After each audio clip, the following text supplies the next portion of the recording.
Welcome, everyone. Before we dive into today's powerful conversation, I just wanted to take a moment to thank you for being a part of this amazing community. Whether you're sharing the podcast, leaving reviews, or simply tuning in each week, your support makes all the difference. Together, we're creating a space where stroke survivors, caregivers, and allies can feel seen, heard, and inspired. Since 2015, I've been covering the cost of producing the Recovery After Stroke podcast to ensure that stroke survivors, caregivers, and their loved ones have access to free, valuable resources. If you've received tremendous value from these episodes and would like to support the show, you can do so at patreon.com/recoveryafterstroke. Your generosity helps me continue to bring you these important conversations. A huge thank you to my most recent Patreon supporters, Ted, Rick, Deanne, Pat, Bryce, and Alessandro. Your support means the world to me and helps ensure that I can keep producing these episodes that support stroke survivors everywhere. I also want to take a moment to address something important. If you're not in a position to support the podcast financially, simply listening to the ads without skipping them is also a huge help. These ads are essential in offsetting some of the production costs, and just by letting them play, you're contributing to keeping these resources alive for stroke survivors and their families. I'm incredibly grateful for everyone who listens, supports, and engages with the podcast in any capacity. And remember, my book, The Unexpected Way That a Stroke Became the Best Thing That Happened. It's been a valuable resource for many stroke survivors and their families, offering practical guidance and hope during difficult times. You can find it on Amazon by searching my name, Bill Gasiamis, or by heading to recoveryafterstroke.com/book. Now, let's get into today's episode. My guest, Clive Branson, has faced an incredible journey. Not just surviving a stroke, but also overcoming immense physical and mental health challenges, including a motor neurone disease diagnosis and prostate cancer. In this conversation, Clive shares how he navigated the darkest moments, found resilience, and now dedicates his life to inspiring and supporting others. This is an episode filled with wisdom, perspective, and hope. Let's jump in. Clive Branson, welcome to the podcast. Thank you, Bill. Thank you very much for asking me, and it's nice to meet you. Tell me a little bit about what happened to you. Okay, well, where to start, really? I was 37 years old. I'm married. I've been married for a million years to a wonderful lady that I've known since we were 12 or 13 years old, and we've been married for nearly 30 years now. But we've got 4 boys, so it's a busy house. Now, I've been in the Royal Air Force, and then I did nearly 20 years with the Ministry of Defence, and I was probably classed as Mr. Ordinary, really. However, I did have a brain hemorrhage when I was born, but it sort of fully recovered from that. But I've always had migraine headaches, quite badly, to be honest. So that's a little bit of relevant background. So I'm 37. I'm at home, and I'm lying on the couch because I've had a headache, which is no surprise to anybody. My wife, my brother-in-law, and one of my boys was at home. So I wake up, not any sort of extra pain or distress, and my brother-in-law says to me, "Oh, you're back in the room then, Clive? You're back with us?" And what I replied back was complete gobbledygook. And it didn't really register with me. I was probably just waking up. Certainly registered with him. Say that again. And it was exactly the same. So again, no pain or distress, just the realization that I could not connect my brain with my mouth. So I did a bit of a bloke thing, really, and I just thought I'll stand up and shake it off, get some fresh air, perhaps. Only made a few paces, and I collapsed. So I had a seizure. I've never had seizures before. obviously far more scary for those that were there than me, because at this point I was sort of out of it. And yeah, I was sort of blue lighted in. They obviously didn't know what was wrong with me. It was actually the first responders that came before the ambulance, and they got the oxygen in, etc. Told my wife not to be on her own. They started the scans and stuff, and my brain had started to swell. Then they discovered that there was a clot, and it had got up to the artery. And thankfully, Bill, somebody was up there was looking over me, because as they were prepping me for surgery and other things, thankfully the clot dissolved and it passed. So I had possibly a week in hospital, and I was unsteady on my feet, and I had a few stops and gaps in my conversations and my speech, but it was definitely, Bill, it was definitely one of those moments, really. I was in hospital with an awful lot of poorly people who definitely weren't going home whole, if at all. And I just wanted my life back, at any cost. It was a massive realization that I knew how lucky I'd been. And yeah, so, I mean, I'm 54 now. My medical history between now and then is unbelievable. But yeah, that was the start of a challenging time, Bill, to be honest. I hear you. So it was in 2007, is that right? That's right. It's been a while, right? And Yeah. what are your deficits? Do you have any deficits? Well, I think about this a lot, Bill. My memory, my memory was definitely affected.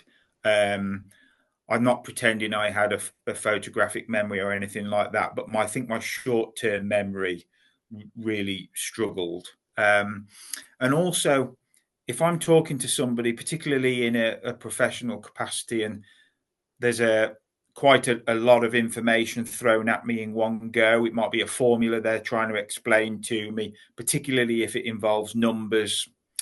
I'll catch the first bit, and I know what they want me to understand, but I can't then process that. And that hasn't changed from then to now. If anything, it's probably got a bit worse, but that might just be because I'm getting old now. But yeah, and fatigue. I think fatigue was something that it was obviously worse for the first few weeks in getting home. But I don't think my battery life has been anything like, I've been in the RAF, as I said. I've done a bit of sort of novice boxing. I was relatively fit. And as I say, I've really sort of active family life. But yeah, my battery life definitely didn't recover. Mm-hmm. Before the reason I asked you those questions is because I was going to kind of, you know, I like to play the devil's advocate. You don't look like someone who had a stroke. You don't sound like someone who had a stroke. You're saying a stroke story. It happened in 2007. You were Yeah. 37. And my Yeah. question was going to be, why, even now, why such a long time after the stroke, did you feel the need that you need to get on a podcast and share your story? Like, why?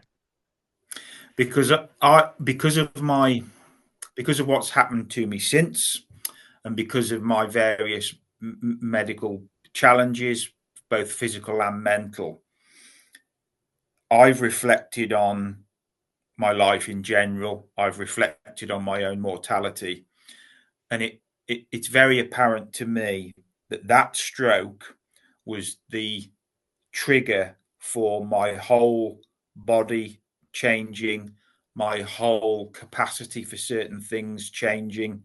Um, and I can't pretend that there's any kind of link between my motor neurone disease, and certainly my prostate cancer. But in terms of my ability to fight back from certain situations, I've had to almost understand my body a lot more and be in tune with my body a lot more. And that started in 2007, not when I had the last 5 years of my life. Let's take a quick pause here. Before we continue with Clive Branson's incredible journey, I wanted to share a little bit about how you can support the podcast. If this podcast has added value to your life, I'd love your support on Patreon. By becoming a Patreon at patreon.com/recoveryafterstroke, you'll help me continue to create these conversations while joining a community dedicated to stroke recovery, resilience, and growth. Another simple way to support the podcast is by listening to the ads without skipping them. These ads help cover the production costs, and just by letting them play, you're helping keep these resources free for stroke survivors and their families. If a Patreon membership isn't possible for you right now, this is a great way to contribute and ensure that I can keep bringing you these valuable conversations. And if you haven't already, check out my book, The Unexpected Way That a Stroke Became the Best Thing That Happened. It's available on Amazon and recoveryafterstroke.com/book. And it's packed with insights, practical guidance, and motivation for your recovery journey.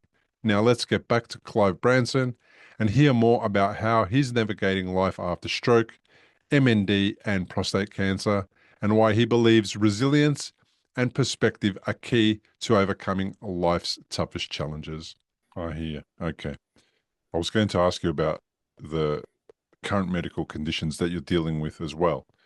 Yeah. So prostate cancer, was that first, or was the MND diagnosed first? The MND was first, Bill. There was a perfect storm for me, to be honest, 2018.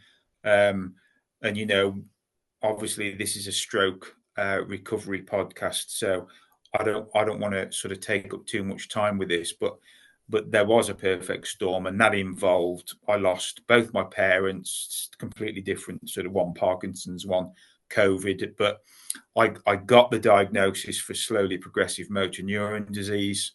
Then I discovered that I'd got what was stage 2 prostate cancer, and it is currently stage 3. And then I had a mental health breakdown. I ended up in psychiatric hospital, and then I started to rebuild myself. And that's because I've got a support network. I've got family that it's just not everybody's got that, Bill, have they? And in my rebuilding, when I found my confidence again, and when I found my new identity, and the identity crisis was a challenge, my whole picture from the stroke on is something that got me thinking. I thought, I've got a real story to tell that might just help others. And it's not because it's a woe is me tale. Mhm. It's because I've learned so much. I've learned good things. I've learned things that help, things that people told me that were completely incorrect. There was all sorts of conspiracy theories as to why I'd had a stroke, but ultimately they discovered that it was because I'd got a hole in my heart. Got to 37 and knew nothing about it. I'm sure you'll understand this, but it transpires that you can have a defect in your heart from birth, 2-3 mil hole, and you'll never know anything about it. But I don't do anything by half, so mine was 12 mil. That's how the clot had got through. So I had heart surgery to close that. So I'm summing up this really, Bill, to try and explain that, yeah, it was definitely the stroke. Everything else up to today that I now use to say to people, hey, there's two things here. One, you're an awful lot stronger than you ever could have imagined you were. And you can build on that, by the way. The resilience you discover that's not it. You can build on that. You can definitely overcome adversity. You really can. And you can adopt a positive mindset, and you can maintain it. So that's what I do. I volunteer up and down the country and for the prison service. On a voluntary basis, I speak to prisons, I speak to staff to actively demonstrate these things that I'm articulating to you. And it's a two-way street, Bill, because it's so rewarding personally for me. Whenever I come back from one of these talks, I feel buoyed by the whole experience. Um, yeah, so that's where I'm at today, and that's how I view it. Yeah, I like the way you view it. So let's unpack that a little bit. You talked about uh, you hit rock bottom, it sounds like, Yeah, when yeah, you got to that stage where you needed treatment for your mental health. yeah. Is it, was it inevitable looking back that you were always going to get there? And then when you got there, did you know that you were in a good place to come out of rock bottom? Because I describe rock bottom as the place to start from. Like it's Yeah, yeah, a new beginning is the way I yeah, describe it. And 100%. I'm not saying that everyone's journey to rock bottom is pleasant or like mine or Mm, anything like mm, that. But it's definitely, if you flip what you see it as, if you can't get lower than where you are, mm. then there's only one way to go. Yeah, How yeah. do you see it? Oh, uh, Bill, honestly, you're speaking my language. We hear so much about the downside of trauma, but we don't hear enough about the growth from trauma, and growth in terms of personal development and confidence and all these wonderful things can, without any shadow of a doubt, come from trauma. And that definitely was the case for me. And things that I've read and listened to and heard about your good self, I think that's exactly the same as well. To answer your original part of the question, Bill, if you'd have said to any of my friends or colleagues, certainly in my professional career with the MOD, do you think Clive would be a candidate to have his mental health compromised? They'd have said, you must be joking. Clive, red hair, big mouth, we're the one we go to for problems. Not a chance. But again, I can demonstrate that we're not far away from having our mental health compromised, because life's not easy, is it? None of us get an easy ride. So no, I and nobody around me would have ever have thought that I would hit those levels, really, and have the breakdown that I had. Post-traumatic growth, that's the term, right? I didn't know there was a word for the term when I was going through my periods of growth. And Mm, it's post-traumatic growth is not something that you uh, potentially chase after. Not everyone knows that they're going after it. They're just doing it mm, and they're not knowing. And there's yeah, certain steps. My book is a book about post-traumatic growth. It's 10 yeah, steps to get to the stage where you can say stroke was the best thing that happened to you. Not from a yeah, medical perspective, yeah, from a personal development and growth perspective, because it gets you to a place where you don't recognize yourself, your identity is gone, uh, yeah, everything you knew to be true is being questioned, your yeah, mortality is being questioned, you're coming to terms with so many things. And yeah, of course, we're not equipped to handle so much stuff so in such a short amount of time if we've never mm, been there before. You don't know how to no, navigate it, right? So it's like, well, everything shuts down. You go into a depression or a mental health state that you don't recognize that seems terrible at the time because mm, it's terrible. yeah, However, it kind of has that opportunity, creates an opportunity for a reset to occur. yeah, And that's the thing about uh that's the thing about mental health issues that I kind of want to bring attention to is that mm, when you're at rock bottom, if you've heard this before you've reached rock bottom, yeah, then what I'm saying is it's not the last destination. no, It's just a stop along the way to wherever you're heading, right? And yeah, the mindset part that you mentioned, a growth mindset instead of a fixed mindset, it's mm, again, it's a growth mindset is about not actually forever feeling like you're growing. It's about mm, it's like a North Star. It's having it in your mm, priority. I'm going to mm, do things that help me grow. mm, Volunteering is mm. a key criteria to help you grow. Volunteering is key. People don't Wonderful. realize how important it is. Yeah, Um, and then what happens is, as you have this growth mindset as your North Star, you'll find days where it's like, stuff it, I'm not doing this anymore. I don't want to do this anymore. I'm not going to try anymore. you switch backwards to a negative mindset. The key there is to stay there for a short amount of time, Mm. just enough. It's like that pity party that people talk about. It's just enough time, have your pity party, and then move Yeah. on, and then just sort of start moving forward. What I love about volunteering is you're doing something that's not about you. You're doing it Yeah. about, so you stop thinking about yourself, A. B, you get rewarded for making other people smile, feel better about themselves, have a conversation Mm. with you, etc.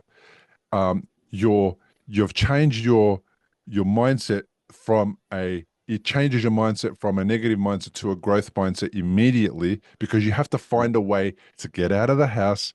You have to find a way to get to the destination, to have the energy to talk, to present, to do whatever it is that you're going to do. And then you've got to find a way back, and then you got to find a way to do it all over again in Yeah. your worst time, in the time where you're struggling, where everything's terrible. And all of a sudden, when you're doing that and you're in a space where there's other people that need your support and need your help, what happens is you forget about all of your ailments and all of your dramas that you're going through Mm. at the time. It's Mm. just a wonderful thing that you can do for people.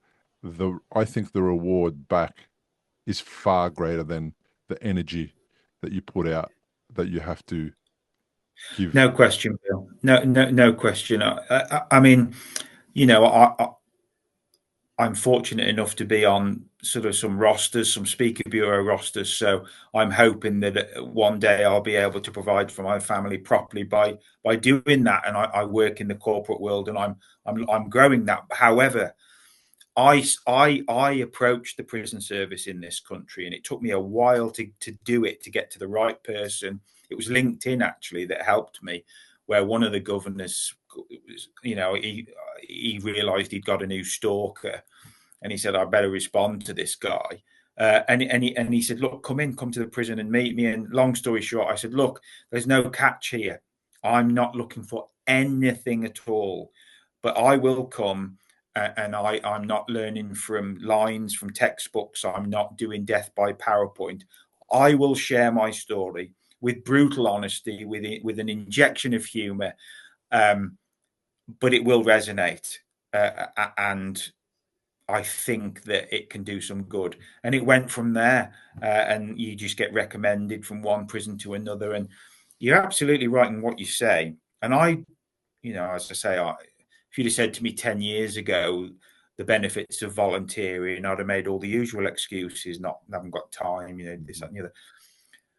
To do something for someone or for a group of people when there's absolutely nothing in it for you, but then when you can get in your car and think, I've really done a good thing there. I know that sounds corny, but goodness me, it is a wonderful, wonderful thing. It really is. And It is.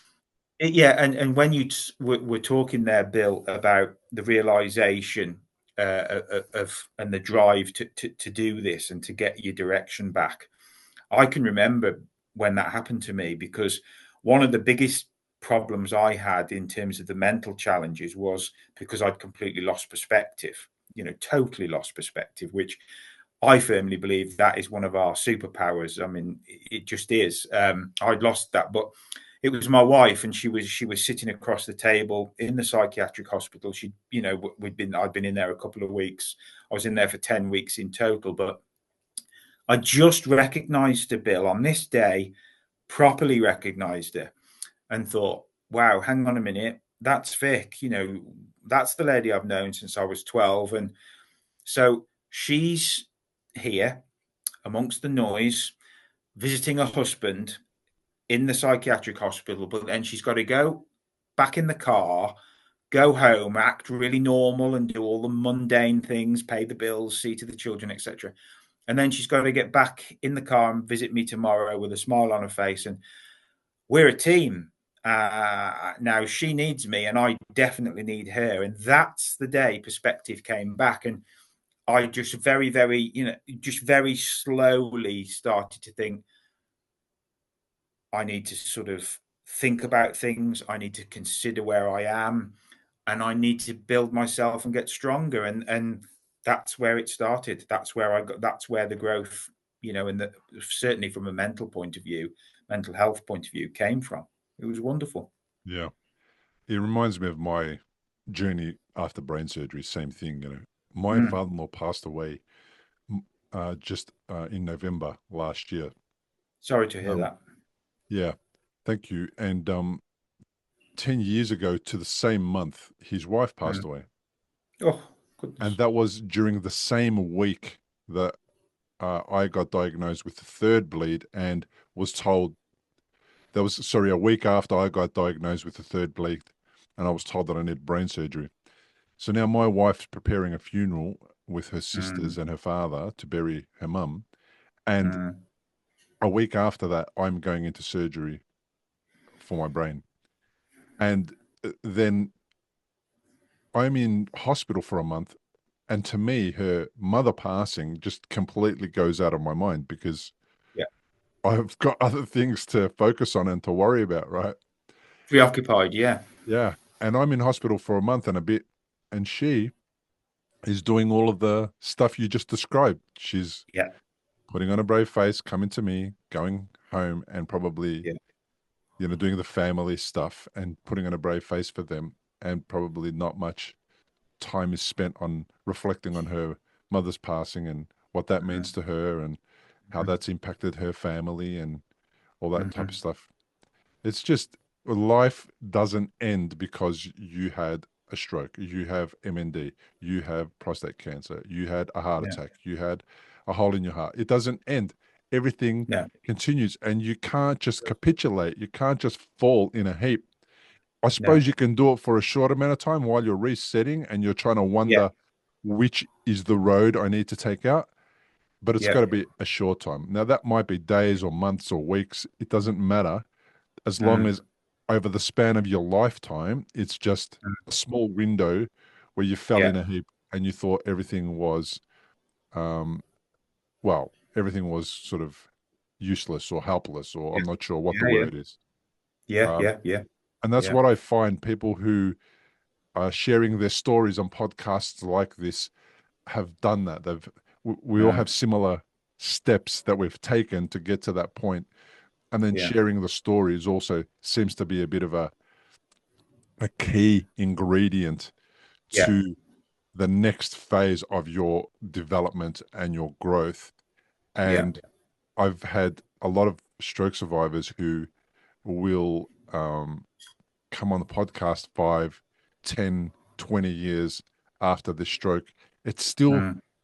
profoundly, uh, unbelievably unbelievable to me that somebody still has to share a stroke story after 20 years. Like, Yeah. it makes sense to me, but it's also really bizarre that stroke has that kind of a long lasting impact on people. Yeah. And still 20 years later, they one day jumped onto Google, did a Google Mm. search for stroke podcasts, found Mm. my podcast, and then thought, you know what? I think I need to jump on there and tell my story. Yeah. Obviously, the storytelling is part of the healing process as well. Mm. It is. Yeah. Yeah. No, it really is. And, your this platform that you've created, Bill, and the people that you've had on it, and obviously your wisdom and is a real eye opener. I learn an awful lot by listening to your episodes. It's not just because it's an interesting listen. It's educational as well, and it clearly does an awful lot of a great deal for the people that share their stories, and I am now one of them. So I really do sort of congratulate you on that. But no, you're absolutely right. It was without any doubt, shadow of a doubt, the first time that I ever had to sort of look at my own mortality. But I did it in such a way where I just thought, wow, how lucky am I? How impossibly difficult. That could have been so much worse for both me and my loved ones. And here I am. So it was definitely the start of it all. But touching on a little bit of what you said there, I believe, and sometimes for some people this is a little bit contentious, but I believe positivity is a choice, Bill. You know, ultimately, we get a lot of advice, we get a lot of help, we listen to people like you. Ultimately, the key to keeping that period of depression or feeling low to a minimum, like you said, is because you have to accept it, you have to own it, and you have to make the decision.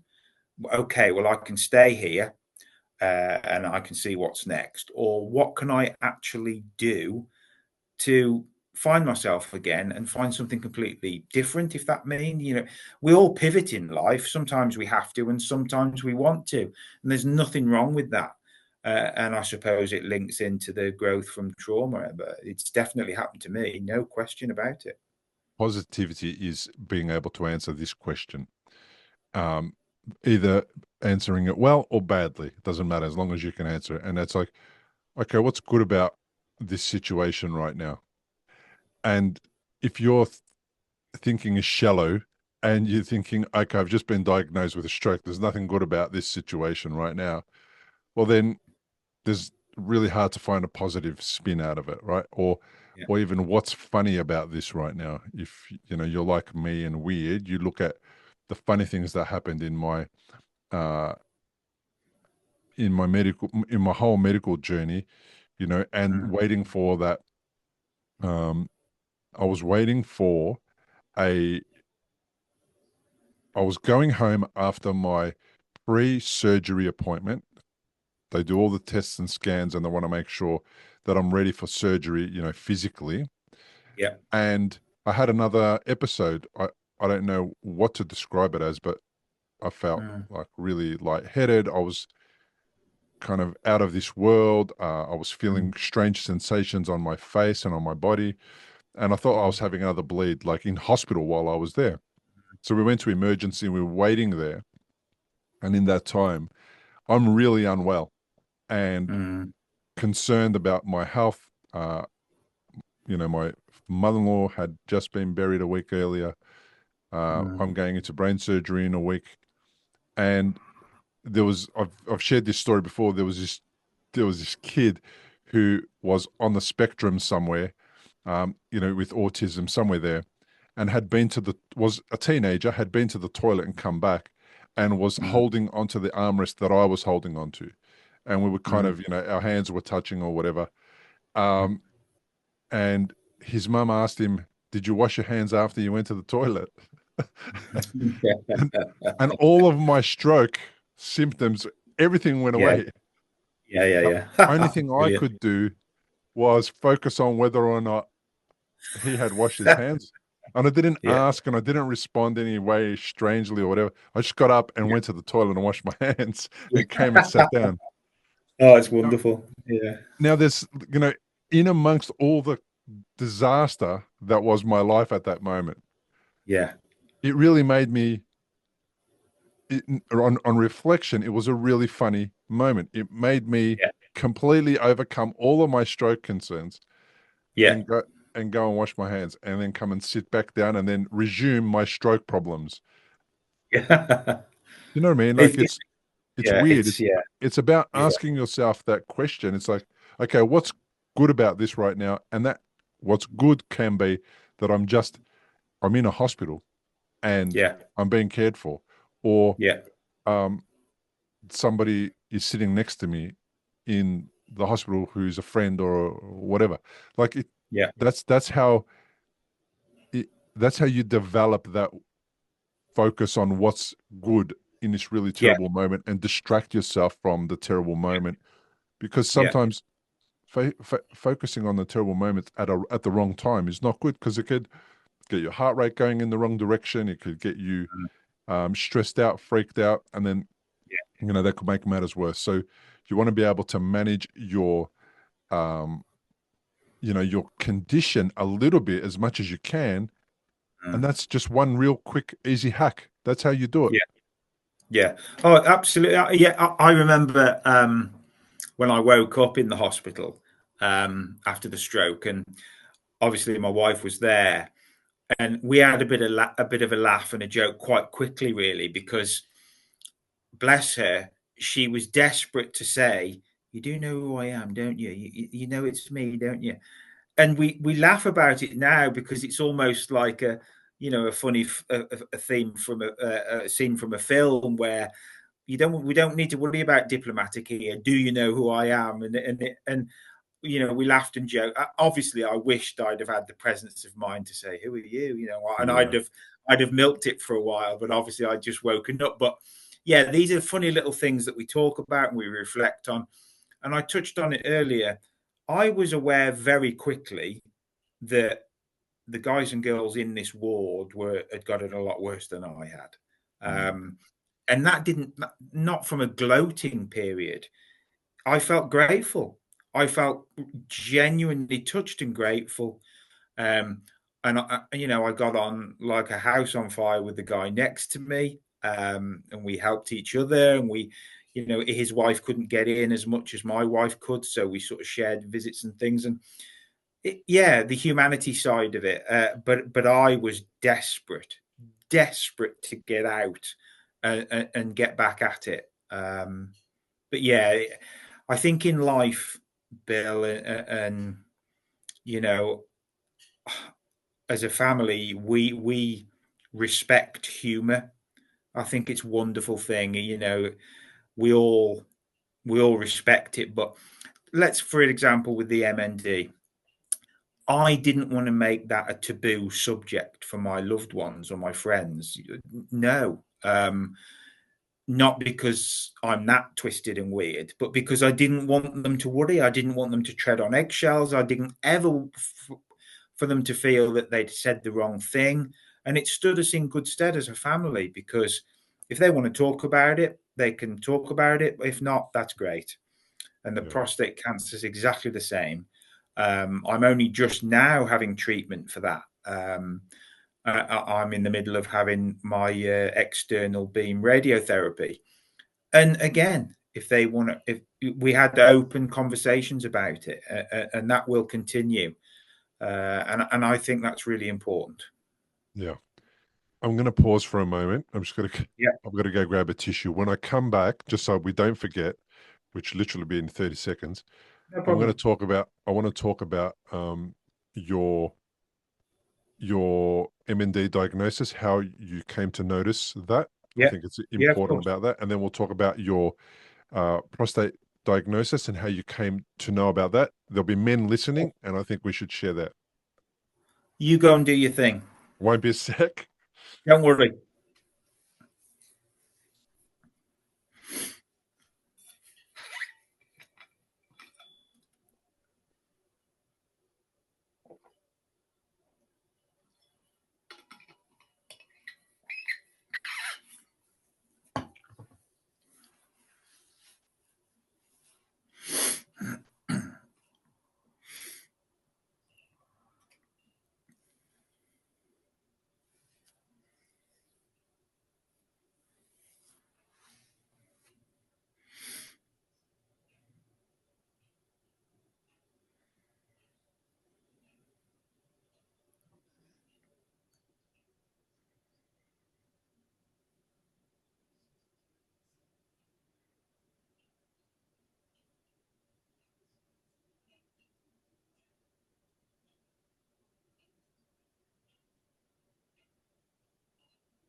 All right.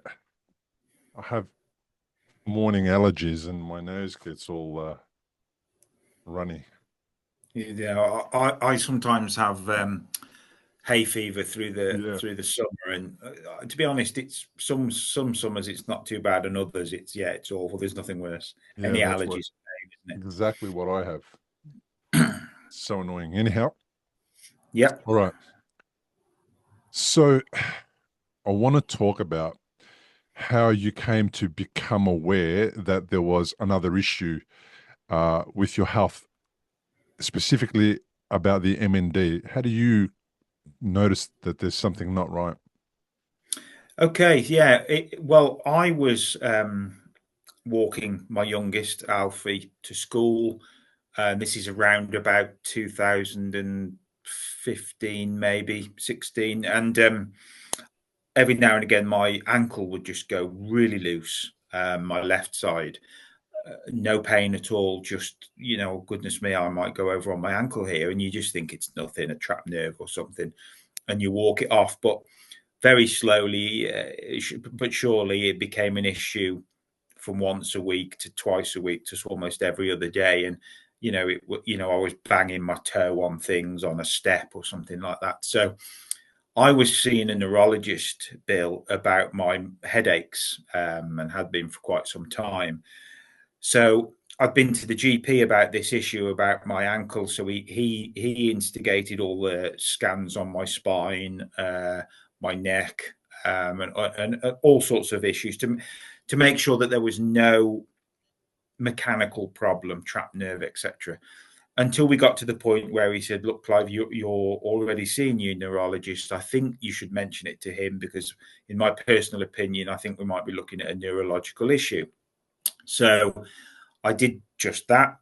And the neurologist said, "Okay, Clive," and he did a few rudimental tests on the sort of push-pull muscle tests. But he said, "I'm going to have to track the systems, Clive. There's no sort of quick sort of answer to this. There's nothing glaringly obvious. I'm going to track it over a period of time. And while we do it, we'll do, well, what turned out to be every sort of test imaginable, really." And of course, what I didn't understand or appreciate was they were eliminating all the various things that it could have been. But yeah, scans, head brain scans, nerve study tests, blood tests, all sorts of things. So we eventually got to the point where it was probably about 18 months, where that's a long time when you're waiting for an answer or a headline or a name or something. So eventually, Bill, he said, "Okay, Mr. Branson, I'm going to refer you to an Oxford hospital, which is about 2 hours away from where I live." So I said, "Okay, why Oxford?" And he said, "Well, it's the Centre of Excellence for Motor Neurone Disease." That was the first time that had been mentioned, but it did go over my head a little bit. But I did have the presence of mind to say, "Okay, are you sending me there because you don't know whether I've got MND, or is it because you think I have?" At which point he said, "Oh, it's because I think you have, and you must understand that if you have, there is no treatment." And I was out the door. Thankfully, the appointment for Oxford came through very quickly, certainly within 10, at the most 14 days. So they've got almost 2 years worth of evidence in front of them by this time. And they really are sort of leaders in their field, two professors. And yeah, they looked at the evidence, and they did do a few rudimental tests similar what he'd done 18 months before. But it was the evidence that made the decision. They said, "We're sorry to tell you, you've got sort of slow progressive motor neuron disease." So I go there every sort of 6 to 8 months. They track it. I now wear a splint on my left side for walking, because it does the strength and the flexibility and the stability that the foot and the ankle and the calf should do. My left arm's mildly weaker than my right, and my core strength's not great. But I'm doing really well, so much better than they ever imagined. To the point, Bill, where last year I said, "Is there any chance we can look at this diagnosis perhaps differently? Would you be prepared to repeat the tests that I had elsewhere? Would you do them here?" And they agreed to do that. But it was just reaffirmed the diagnosis. But so an incredibly difficult time, Bill. Really difficult time to sort of process it, to decide how do we communicate it without doing some big announcement, But Vic does what Vic. She did what she does, and she did. She took control and she spoke to people as and when it was appropriate. And like I said before, it's not a taboo subject. So that's how I discovered that one. Yeah. Here I am again, straight into the laughter. It's like, Great. it's like, it's that whole example of like nothing goes on hold because you had a stroke. Like you're not Definitely. that special that you can deal with it all on your own. Everything goes on pause around you, and you're going to have this perfect opportunity to deal with it. No, shit's going to get real. Life's going to Yeah. continue to happen, and Yeah. it's our responsibility to step up, Yeah. gain the skills, grow Yeah. up beyond our Yeah. 37 years, and Yeah. become uh, a better version of ourselves to deal with the crap that's coming down the pipeline, because there's Yeah. plenty to come. Yeah. And Yeah. Yeah. we and there's no choice. You got to deal with it, and you got to expect. I love this saying, um, expect the best, prepare for the worst. It's Yeah. It's great, isn't it? Yeah. kind of what we got to do, right? Yeah. So you're dealing with that. You're dealing Yeah. with all the aftermath of stroke, and you're also dealing with prostate cancer stage 3. Yeah. How did you first notice that? So the men that are listening should be aware of that, especially middle-aged men. I'm Definitely. 50. Anyone kind of from around the age of 40 onwards needs to pay Yeah. attention and Yeah. understand the signs and potential symptoms of Yeah. what prostate cancer feels like, and how it impacts the body before, in the early stages, so later. No. So give us a bit of an Yeah. insight into that. Yeah, it's a really important message, Bill. Something I feel sort of really passionate about. So my son introduced me to the world of podcasts because I'm a bit of a technophobe. So I was starting to listen to sort of music that I hadn't listened to before. But I was listening to podcasts, and I was, some of them were slightly medical, etc. Nothing too deep, but just to expand my awareness. But the one thing that was happening all the time was, when you're approaching 50, you should probably get your PSA count checked, which, thankfully it's not an uncomfortable physical examination in your GP's room anymore. It's simply a blood test, which, it's a bit ironic, Bill, because I am the biggest girl's blouse when it comes to needles. I am woeful. But there you go. So I said to the doctor, my GP, I said, look, I give blood regularly for the MND, etc. Is there anything? Can you add this count to the latest test? Which of course he did. So it was just a blood test, but I get a call a few days later, and he said, Clive, your PSA count is so low, it's 3.2. Now, I believe the acceptable normal range is anywhere between 1 and 4, or I think so. Mine was okay, really, and I had no symptoms, nothing physical to be concerned about at all. This was just me feeling responsible because I was approaching 50 at the time. Mm-hmm. Um, but he said, I'm going to refer you anyway. And I don't know really, Bill, whether the MND was in the back of his mind. I don't know. But he referred me anyway. But so I saw a wonderful, wonderful consultant. And he looked at it, and he listened, and he said, Clive, I would feel better if I could do an MRI scan, which he did. Went back to see him. Clive, I'd feel better if we did a biopsy test, which again, okay, you just go with it. And then bang, he said, you've got stage 2 prostate cancer. So again, no symptoms, and a PSA count that wouldn't alarm anybody. It wouldn't you wouldn't relate it to it at all. So I'd got prostate cancer. I got cancer on both sides of the prostate, but it was contained. Mm-hmm. I wanted the prostate taken out, but because of the MND, because the trajectory of the MND, Bill, is it doesn't change, so it's individualistic. So if you've got it aggressively, it stays aggressive, and the tragedy is they cannot slow it down. Mm-hmm. But conversely, if it's slow, it doesn't speed up. However, to have the prostate removed, it's quite an invasive operation, and it involves quite a number of muscle groups. And the thinking was that because of the MND, the muscle groups might not bounce back as well as in a healthy person, so they wouldn't do it. So long story short, we finally got to the point where the tumor's grown. It's showing signs of aggravating in my lymph nodes. So they said, okay, let's start hormone replacement therapy. I've been on that for 3 months and I'll be on that for 2 years. And I go for external beam radiotherapy. So it's targeted radiotherapy beams that zap the tumor. Basically, I have to go to hospital every morning 20 times, not Saturday and Sunday, but Monday to Friday, 20 visits. I'm only there for about an hour in total. And then the success rate is very good. And after about 8 weeks after it's finished, I'll have a consultation with an up-to-date scan where it will tell me that the tumor's been thrashed and it is no longer in existence. Yeah. Excellent. So is that procedure, that laser therapy procedure, is that taxing? Do you then have a day of being quiet and relaxed and chilled out to get over that? How does it feel after it's done?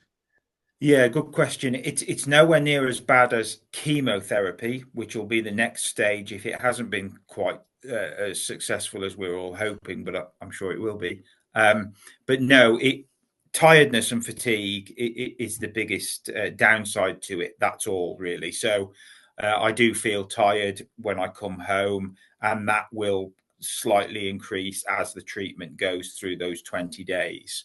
But considering what they're doing and how they're doing it, it's a small price to pay, in my personal opinion. And just in terms of awareness, there's something else that's available out there that, again, they wouldn't do for me because of the MND, but it's something that everybody should know about, and it seems that they don't. And this treatment is called brachytherapy, and it's a much smaller operation. It's a one-off, and they basically insert radioactive seeds into the prostate, and they kill the cancer off over a sort of 6 to 12 month period. You don't have to have them taken out, and the success rate is excellent. But I didn't know anything about this, and as I speak to people and try and spread awareness, I come across so many times where people think, what on earth is that? Which was my reaction. So, thank you for giving me the opportunity to sort of tell people about that, Bill, because it should be out there. Yeah, so there's been a lot of really good sort of developments in treating prostate situations, whether it's not cancerous or it is cancerous. And seems like they're making really good progress in Definitely. making it less dramatic and traumatic for people going through it. Yeah. And there's a lot of prevention stuff that can be done. The PSA test, is a blood test now, where previously it was a rectal exam. You had That's to go right. to your GP and you had to somehow get over the Yeah. idea that the GP would have to do a rectal exam using a finger or whatever, Yeah. and feeling the prostate to sort of try That's and right. work out what condition it was in. And I imagine that wouldn't be very accurate either. No. No. It certainly wouldn't give people an insight into whether there was cells there or, No. early stage cells or whatever. Yeah. So there's a lot of things that men can do. So all the De- men that are listening who are maybe over the age of 40 or our age or older, have never had a PSA blood test done before, all they've got to do is go to the GP during the regular checkup and go, can you please check my PSA? Also, if there's any men noticing any difference with their erectile situation or just the way things feel down there, the way that it's operating, whether the way that urine is being passed, etc. Mhm. Any situations like that, just go to the GP, start the process off as early as possible, because the sooner you get onto it, the better the outcome and the more opportunities you have to treat it. And it's not something that has to be, taboo anymore, Yeah. because it was really taboo back in the day when men weren't as willing, I suppose, to talk about that kind of stuff, or to think about that kind of stuff, or to attend to that kind of stuff. They really struggled to perhaps speak to their GP about it.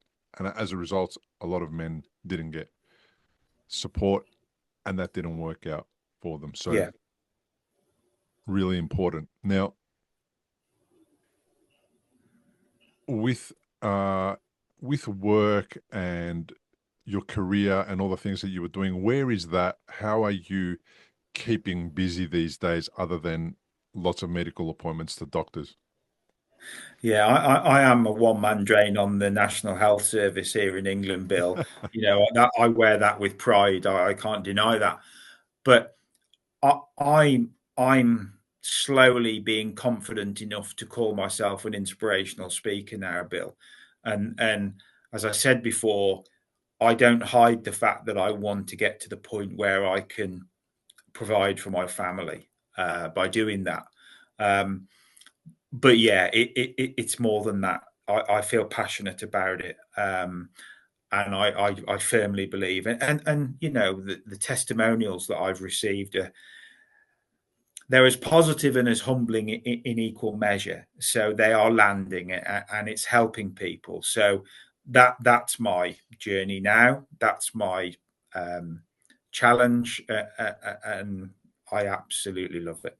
That's a great challenge. That's my challenge right now. I want to transition from my full-time job to also speaking more often and getting paid to speak. Yeah, And I've got a bit of a idea of what I want to talk about. I want to talk about post-traumatic growth. I want to yeah, let people know that it exists, so that mhm, people who find themselves in a terrible situation one day might go, "Oh, I remember that guy yeah, spoke about that thing at that work yeah, function that day. Oh, I yeah, might look into that a little bit deeper." yeah, Um, and it's less about inspirational, because I know you use the word, but I know what you mean. It's less about yeah. inspirational. It's more about educational, isn't it? It's like really, Oh yeah, it's about saying, hey, if I can do it, anyone can yeah. do it. Yeah. And Oh, it that's really really, is. It's as simple as that. It's as simple as that. yeah. Yeah. No, no, it really is. I mean, I never use words, like, oh, I was broken, or, Mm, reframing words and putting positive spin on it is not as difficult. And sometimes we're doing it without realizing it anyway. Um, so yeah, there is a lot of education in there, and it's about encouraging people, empowering them, making them realize that if I can do it, you can do it. There was nothing, and there's still nothing special about me. But the decisions I've made and the passion I've got to make it so, that's all I need. yeah. That's all I need. What kind of role did you have at the Royal Air Force? And do you think the training that you went through and the career path that you followed, do you think that Yeah. has held you in good stead for tackling this type of challenge? Absolutely, absolutely, Bill. So I was only in the Royal Air Force for 3 years, and I was an armourer. I was an engineer. Had a fantastic time. Absolutely, went in virtually straight from school, and yeah, best thing I ever did. Um, but no, I spent 17 years in the Ministry of Defence within industrial relations.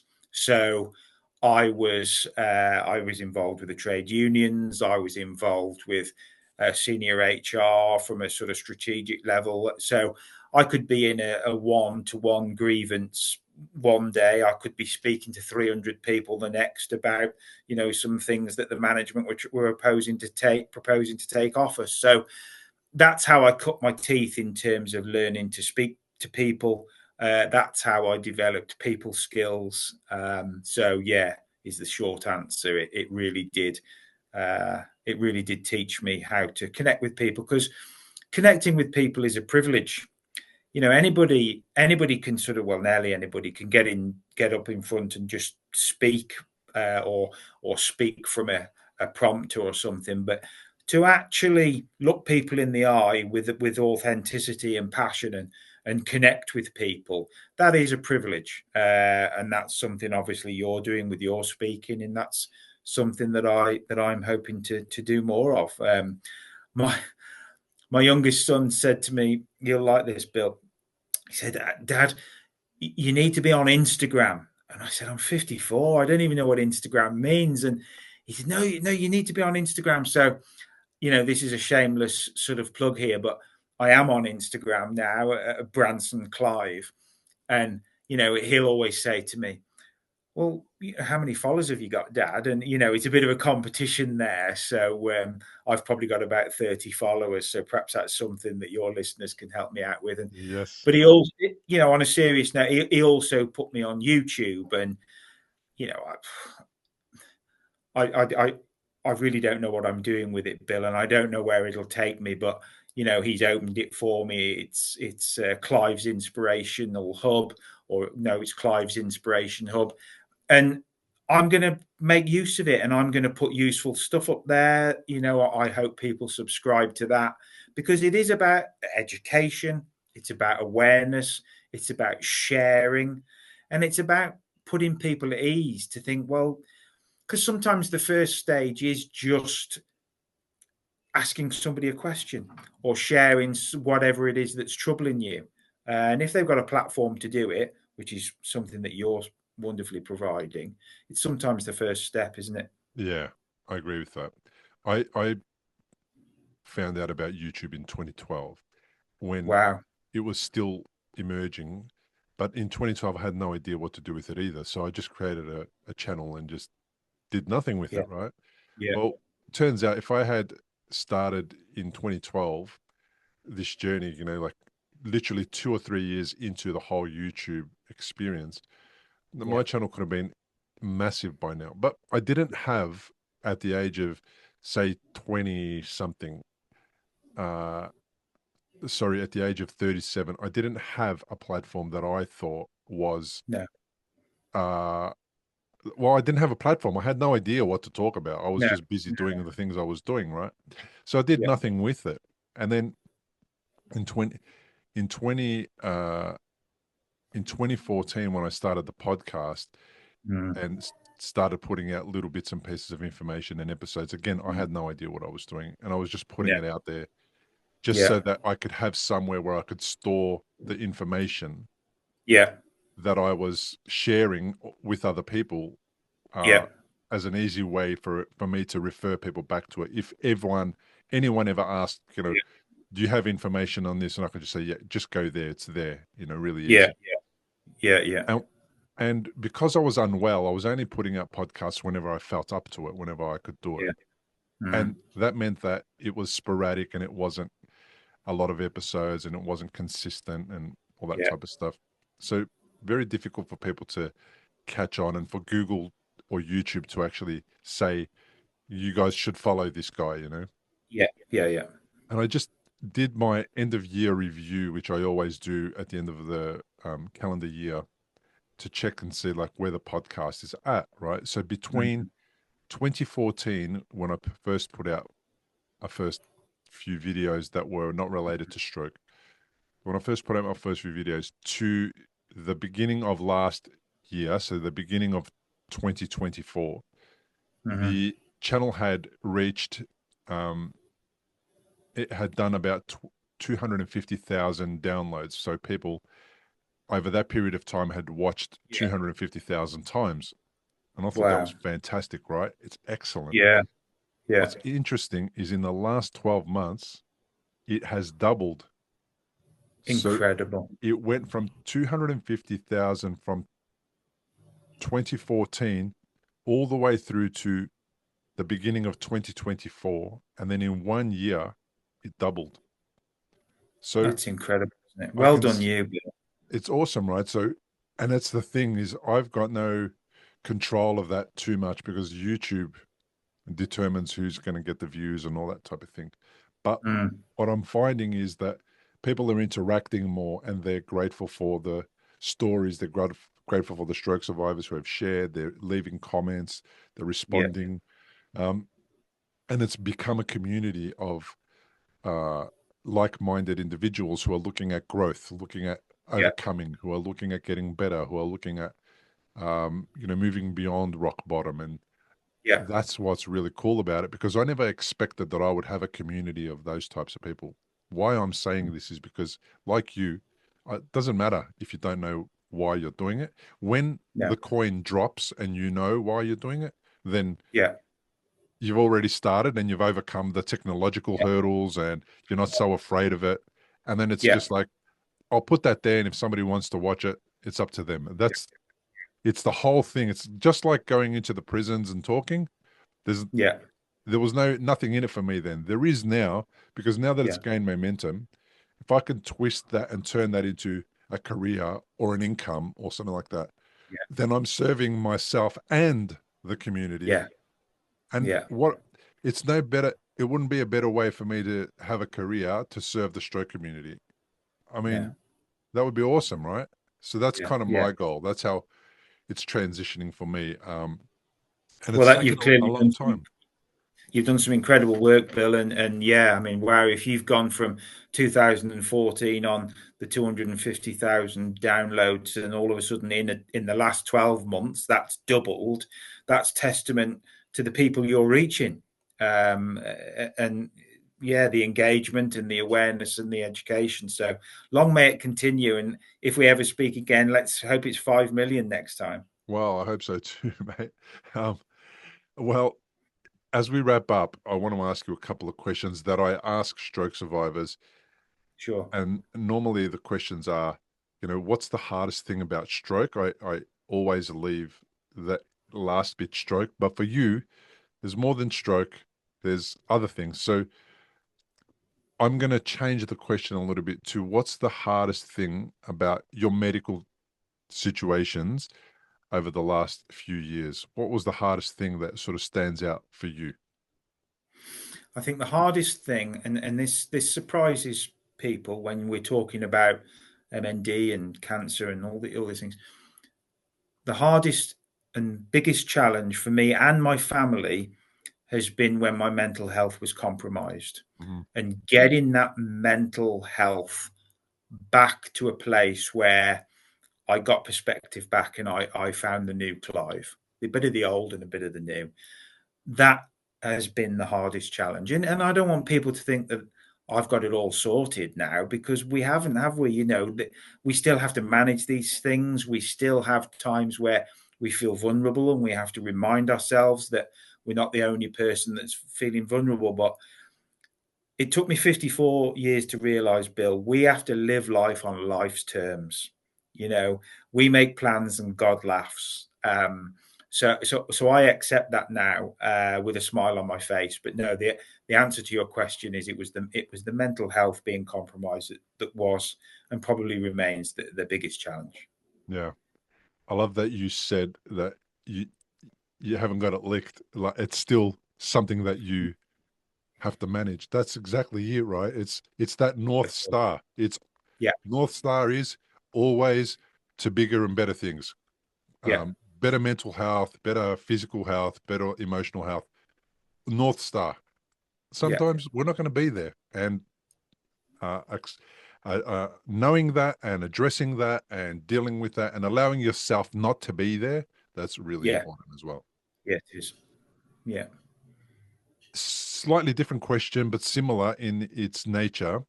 What's the what's something that you've learnt in the Hmm. last period of time that's really been profound and shifted you into this new version of yourself? This new um what's the word, like, into the wisdom that you have Yeah. gained. Yeah. Great question. Well,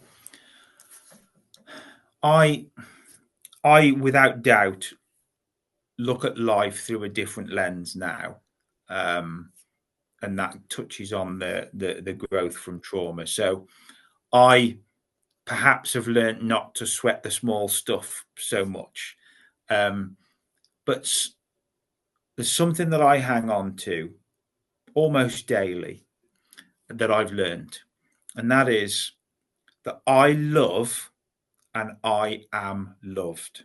Now, it's not that long ago, Bill, I was far too big and cool to come out with a statement like that. But it's true. I love and I am loved. And that kind of helps you not sweat the small stuff, and just reminds yourself of what really matters in life. I love that it starts with I love, Yeah, because to receive love, you have to love, and yeah, then it's reciprocated. It's just impossible not to reciprocate yeah, from the other side. And yeah. yeah, you're a typical British bloke, and you didn't talk about that kind of stuff until the age of probably 50 or near 50 something, because you didn't have Absolutely. to. You didn't show love with words. No, You showed it with, bravado and actions and things absolutely, other absolutely. than love, Ab- other than words. Yeah, I know all about that, mate. I'm the yeah. same bloke on the other side of the planet doing exactly the same things. Yeah, well, good on you. So, what do you want to leave the listeners with? Like, is there a message? Is there some kind of, I'm not sure what it is, wisdom or something that you'd like to just impart on the people who are listening? Yeah, yeah. Well, thank you for giving me the opportunity to say that. Um, well, apart from my Instagram and YouTube details, that on a serious note, what I would like to leave them is, and I say this a lot: believe in yourself. Believe in yourself, because if you do genuinely believe, and it's not about overconfidence or arrogance, but if you truly believe in yourself, that will be recognized. Uh, and people are far more likely to back you and support you if that's oozing out of your pores. So trust yourself a little bit, learn the art of self-compassion, Mm, uh, and believe in yourself. Because as I said before, you are a lot stronger than you could ever have imagined. So that would be what I would like to leave some of your wonderful listeners and people that watch it too. that's brilliant. I will ensure that everyone gets the opportunity to link to your Instagram and your YouTube. I'll have those links in the show notes for anyone watching and listening. So proud of Go you. go to recoveryafterstroke.com/episodes to find those links. Also, if you're watching on the YouTube channel, the links will be in the description. You'll be able to go there and find that stuff. So Thank you kind of so you. much. Thank you. Yeah, my pleasure, mate. Thank you so much for joining me. I really appreciate it. Hey, listen, you're doing wonderful things, Bill, and your story is just mind blowing. And perhaps one day I can flip this on you and I can ask you some questions about your story, because you're a remarkable human being. Anytime, mate. It will be my pleasure. Thanks again for being on the podcast. That brings us to the end of this powerful episode with Clive Branson. From surviving a stroke at 37 to navigating life with MND and prostate cancer, Clive's story is a testament to resilience, perspective, and the strength we can find even in the face of immense challenges. His dedication to helping others through speaking and advocacy is truly inspiring and probably at the center of why he's doing so well. If today's episode resonated with you, I'd love to hear from you. Please leave a comment, like, and subscribe on YouTube. And if you're listening on Spotify or iTunes, a 5-star rating or review would mean the world to me. Your feedback helps others discover the podcast and join our incredible community. And remember to check out my book, The Unexpected Way That a Stroke Became the Best Thing That Happened, available on Amazon or at recoveryafterstroke.com/book. And if you'd like to support the podcast directly, you can do so at patreon.com/recoveryafterstroke.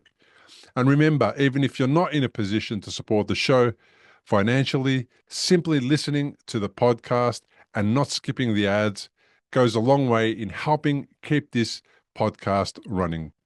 Every little bit helps. Thank you for being a part of this journey.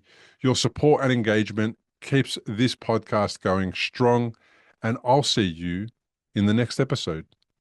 Importantly, we present many podcasts designed to give you an insight and understanding into the experiences of other individuals. Opinions and treatment protocols discussed during any podcast are the individual's own experience, and we do not necessarily share the same opinion, nor do we recommend any treatment protocol discussed. All content on this website and any linked blog, podcast, or video material controlled this website or content is created and produced for informational purposes only and is largely based on the personal experience of Bill Gassiamis. The content is intended to complement your medical treatment and support healing. It is not intended to be a substitute for professional medical advice and should not be relied on as health advice. The information is general and may not be suitable for your personal injuries, circumstances, or health objectives. Do not use our content as a standalone resource to diagnose, treat, cure, or prevent any disease for therapeutic purposes or as a substitute for the advice of a health professional. Never delay seeking advice or disregard the advice of a medical professional, your doctor, or your rehabilitation